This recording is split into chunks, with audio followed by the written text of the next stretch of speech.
today. Let's start it out with Nathan Barrett from Cleveland.com. Nathan, go ahead.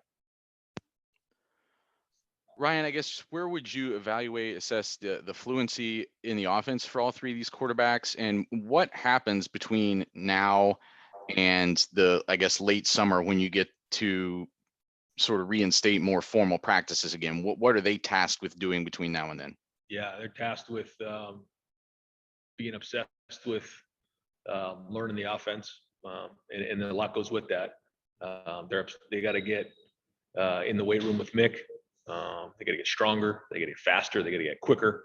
You know, we grade our guys in there, and we have a champions meeting right before the beginning of preseason camp. And if you're a gold, then that means that you're one of the top performers in the weight room. You know, that's the first thing they got to do. But then it's off the field, is studying film, watching film, spending time in the Woody, and just wearing out the XO system. And that's what they got to do. The fluency of the offense, I mean, they're getting there, but they got a long way to go. It was very, very basic. We worked on fundamentals and techniques. And so, we, like I said, we're playing catch up here. We obviously would love to have somebody that's in year 2 or 3 here. We don't have that luxury. So we got some young guys, and they got work to do. And so it's a race, like I said the other day, to make up for time that we don't have. That's just the truth of it. And we'd love to be practicing all summer. We'd love to be practicing right now. We can't do that. So the only way to do that is to watch film and have these guys do work on their own, and try to maybe give them some worksheets and different things to let them work on their own and help them guide them a little bit. But at the end of the day, they have to be self-motivated. Okay, we'll go next to Dan Hope from 11 Warriors. Hey, Ryan, do you feel like there's a timeline going into August where you feel like maybe I need to narrow the competition down to 2 quarterbacks, or maybe I need to make the decision on who our starter is going to be so that that guy can get enough reps before that season opener? I think the idea is to get the guys ready. I think one of the things just across the board, the focus is who's the starter. Okay, well, you can be the starter, but if you're not ready to go, that's not going to last very long. So the race is to get ready to play. So if we feel like someone's taken that much of a step ahead and they're ready to play against Minnesota in that first week, then we'll name the starter at that point. If it's not until the week before, it's not going to be until the week before.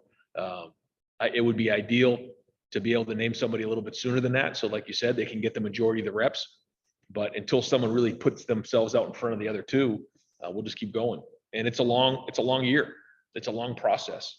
And the focus for these guys, again, just has to be, how do I get developed faster? And how do I get the most ready to play in this season faster? Not trying to win the job, because I think maybe sometimes that's, how do I compare myself to the guy next to me? It's not about that. It's how do I get myself ready? Because we have to go win some really hard games this season. Next up, Patrick Murphy, 247. Ryan, I have a kind of off the wall question. We've heard for several years now about players and athletes using social media as it's gotten bigger to kind of speak their minds and maybe create their own narrative. Recently, and by that I mean within like the last year, you've seemed to use that on your own, whether it was talking about wearing masks and being safe, supporting the team in their fight to play, coming out the other day and talking about Justin's health. I'm just curious at what point you realize social media could be a tool for you and how you decide when you want to use that. Because I know it's not, all the time that you put messages like that out. No, I think it's a really good question. And I think it's something that, I have to continually do a better job of, and we do, talking to our players about the benefits and the risks surrounding social media. And certainly when something doesn't go well, social media can be toxic, and it can really get to these guys. And it has gotten to a lot of our players. And you feel like the world's caving in. The truth is, if there's 50 people saying crazy things about you on the internet, if you look at 50 people in the horseshoe, it's like this little small section up in the left-hand corner over there. It's not as many as you think, but you have to have some perspective there. The minute you go onto social media, you're at risk. You're at risk to all the people who make comments and do different things. And so understanding that before you step into that world is important. I think it is very powerful to make or to use social media to communicate, to make statements, to help support our players. And so I'll use it in those situations. I try not to overdo it though.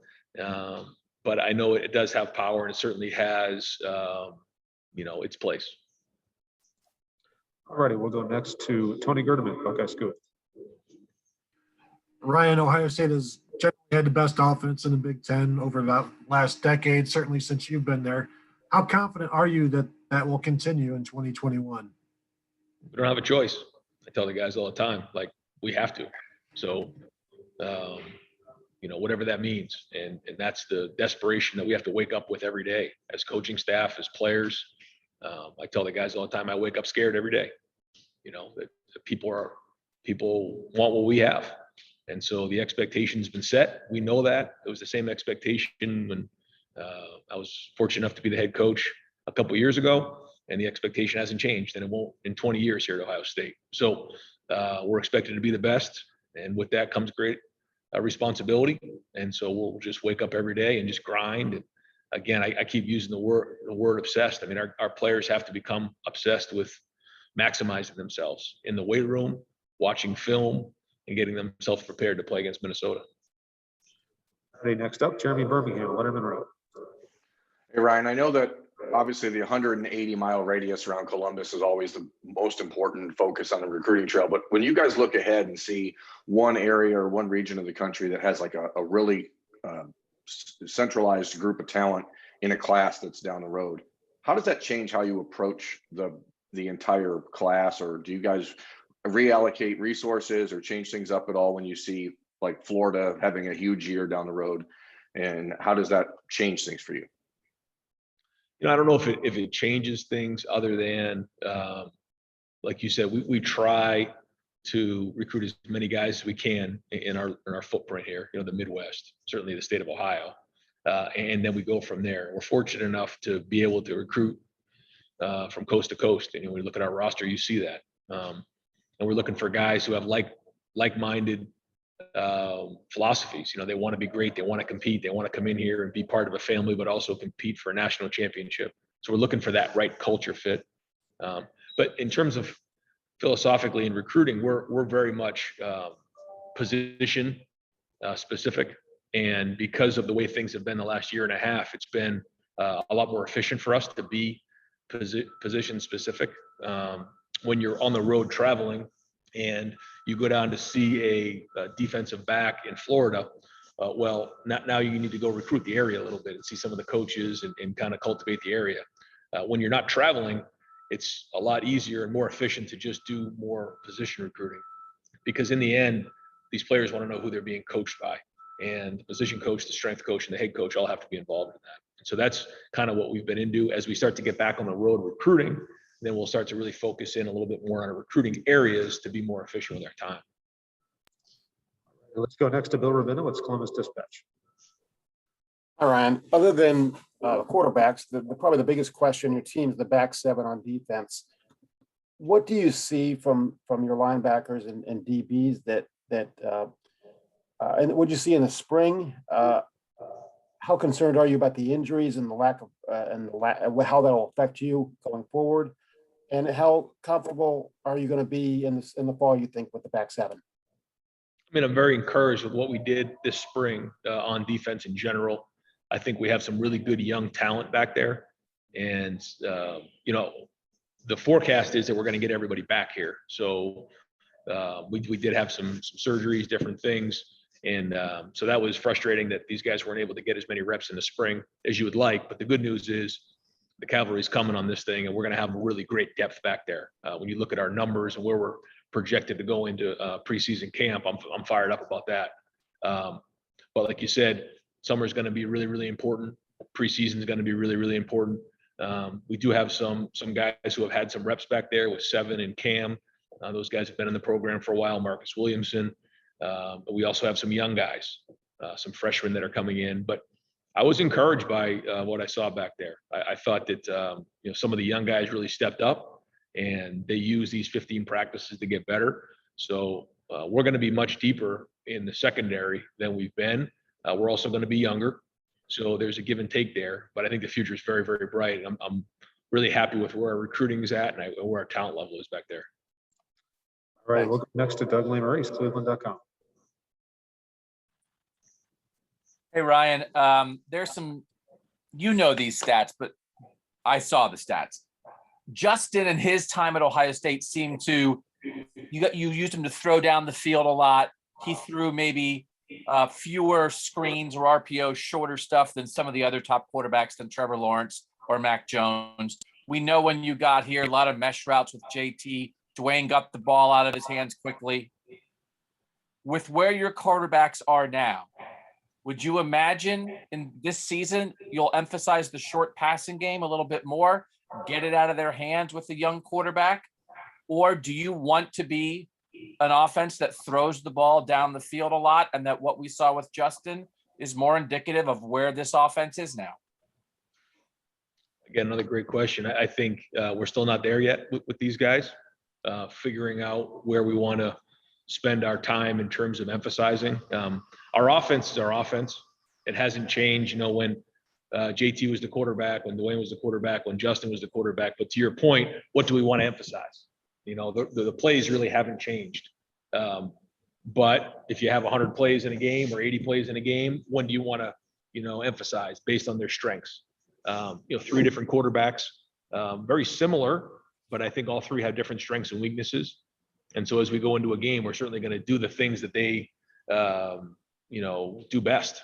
And I don't think I have the answer to that yet. I think some of them do get the ball out of their hand quickly, and that's good. I think they do have good accuracy underneath. But I also think that they do a decent job down the field as well. So in a perfect world, you'd like to do a little bit of both. And if that's what we do, that's what we do. But again, the strength of college football coaching is to find out what they do really, really well and emphasize that. We're still not there yet, though. All righty, we'll go next to Whitney Harding. Whitney, go ahead. Hey, Ryan, it feels like every offseason from college football, there's the question of, is overtime going to change? And it finally did. What do you think about the new overtime rules and the other rules that have been brought up as far as potential changes to offseason practice and things like that? Yeah, I think the overtime rule makes sense when you see some of these games. I know some of the crazy games have gone 6 and 7 overtimes, and that's not good for the players. So I get it. It's not ideal, but I think it makes sense for player safety. And yeah, the stuff that goes on in the summer, I just think we need to really talk that and think that through and make sure we're not rushing into a decision on that. Because we've been doing things a certain way for a long time, and I don't think we want to change just to change. But certainly, I think it's worth a conversation.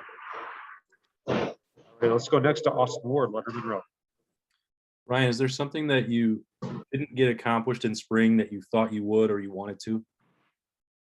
No, not really. I think that the fundamentals and techniques were just the huge emphasis point.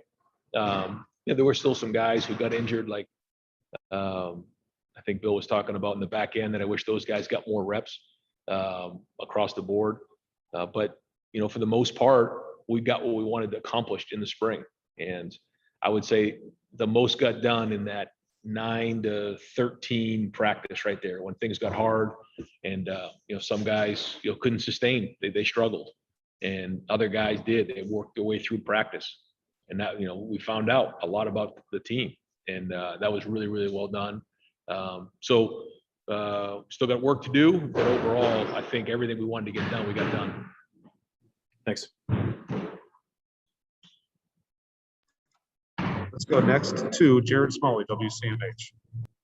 Ryan, you had, as mentioned a moment ago, you issued a social media statement about Justin a couple of days ago, and I wanted to follow up on that about working with him through that process, about managing his health over the past couple of years. Obviously, it wasn't public knowledge of what he was dealing with. How you all worked with him on that, what you encountered, maybe some challenges that you encountered, you had to work through in figuring out how to make sure he was healthy, let alone able to play football. I think one of, or a couple of the strengths of Justin, if you ask me, my favorite things about Justin, one, I would say, is his work ethic, the way he comes and grinds every single day. And then two, a way he takes care of his body and his health. He went to a vegan diet. He takes all that stuff very, very seriously. And, we never had any issue with his health. I mean, he was reliable, never missed a game. The only snaps he missed was after taking a shot in his knee, and then the shot he took in the Clemson game. He was always a pro about his body and his health. So never really had to worry about that. Even, when he took those shots and had to come back from those games and then play the next week as well. So was a pro, was durable, was reliable, and never had to worry about any of that stuff with Justin. All right, let's go next to Dennis Dodd, CBS Sports. Hey, Ryan, kind of dovetailing off that, in a relatively short amount of time, you've been on both sides of the draft. You've had to evaluate players and then have them evaluated. Specifically, what, on the college side, what goes through your mind when you see these guys scrutinized like Justin? You know their character, you know how they can play, but it's almost they're built up to a point, to tear them down by all the pundits. Yeah, I get frustrated. I feel like there's a lot of people in the draft, and some guys get a pass and some guys don't. And certainly people have taken shots at Justin. Though when I think about being the quarterback at Ohio State, when I talk to families and their recruits, we say it's like being the shortstop of the New York Yankees. With that comes great scrutiny. There's pluses and there's minuses to everything. And I think one thing too that Justin did an unbelievable job of is handle that when he was here. He kind of isolated himself. He didn't have a lot of people get to him. It was kind of him and his dog in his apartment a lot. And he did a great job of handling what comes with being the quarterback at Ohio State. And along the lines, you're going to get different scrutiny along the way. And that's part of, I guess, America, and they build you up and they try to rip you down. And there's vulnerability and there's exposure there. But the one thing about Justin, he never gets rattled at all. I mean, it just actually fuels his fire a little bit, which I think is a good thing. And now when you look at some of the more successful quarterbacks in the NFL, they've been through adversity. And this is just kind of one more level of adversity he's had to go through. It's just people taking shots at things that I think are his strengths. So it's been a unique. And yeah, to your point, I've been a little frustrated to hear some of the things that have been said, but he stays above the fray. And I know he's just fired up about getting back to football. Thanks. Yep. All right, we'll do about two more for Coach Day. Let's go to Bill Landis from The Athletic. Bill. Hey, Ryan, when we come off a season in which you get the national championship and the game goes the way that yours did, I think a lot of folks might anticipate sort of macro level sort of sweeping changes to address that. But it seems like maybe your focus is more, micro, smaller than that. How did the way that game went and maybe how you ultimately assess where you guys are relative to being able to win that game? Because I know that's the goal. How did that kind of inform the way you wanted to go about this winter and spring? Well, I think first off, this year was a little bit of an anomaly. And I think when you look at what we went through with really no preseason in the month of September, we weren't having a season. So some guys were in California, some guys were in Florida, some guys weren't working out, some guys were. The season was over. And then we find out that there might be a season. We kind of get everybody back together, and then we get a few weeks to get ready for the season. That happened. Then during the season, well, we didn't have games. So we only had 6 games leading up to the Big Ten championship game. And then all that being said, coming back and having to play a really good Clemson team and to play the way we did was amazing. And I don't really know to this day how we got that done, because we weren't really prepared to play in the postseason the way that we would like to normally. And then coming off of that game, Justin's got that injury. We had one padded practice leading up to the game. Some days, leading up to that game, we weren't allowed to practice because we had to meet virtually because we had an outbreak of COVID on the team. Yet we still were going to play in the game against an opponent that really hadn't broke stride all year. Very, very difficult situation, and never made excuses. We were going to play in the game. I would love to have played the game under different circumstances in a different moment, but I chalked that up to COVID, and it's a learning experience. And so I'm very, very proud of what we accomplished this year. And to make changes because of that would be foolish, because the things that were accomplished this year were amazing. Some of the best coaching that I've seen and some of the best leadership that I've seen in my coaching career. So I look at the other way.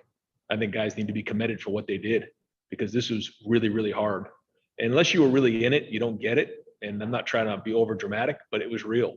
And we'll be talking about this for 20 years down the road. So I'm proud of what we did. Certainly every year you want to make adjustments, and you got to get back to that game. We got to win that game. That's part of our job here at Ohio State. That's the expectation. We know that. We're not going to run from it. So we're always going to make adjustments year in and year out. But I just think that things that were done this year were awesome, and we're going to keep building on as we move forward. All righty, let's go next to Tim May, Letterman Road. Thanks, Mike. Real quick, that was funny coming off of that speech there. But I did want to ask you about this, Ryan. Trey Henderson, last time you saw him run the ball, he was a junior in high school. And I'm just wondering specifically about him and the running backs, but specifically about him. What did you see that just stood out about him through the spring and through the spring game that tells you he can contribute? Yeah, I mean, I hate to talk too much about the freshmen because there's a lot of sophomores and juniors and seniors that have made great strides. But I know that some of the new guys we like to find out about. And so, yeah, I mean, I think Trey, really did a good job after not playing football for a long time. He's still learning and figuring it out. Similar to the way JK didn't really play his senior year. Yeah. He had to kind of come in and learn. So every time he got out there, he was kind of getting more and more strong and figuring things out. But I think he has the respect of his teammates because of his approach, the way he lives his life off the field, his seriousness about the game. So excited to see where this summer heads as we head into August. Thanks, man. Yep. All righty, and last question for Coach. We'll go to Rob Aller, Columbus Dispatch. Oh, Rob, you're on mute, I think, bud.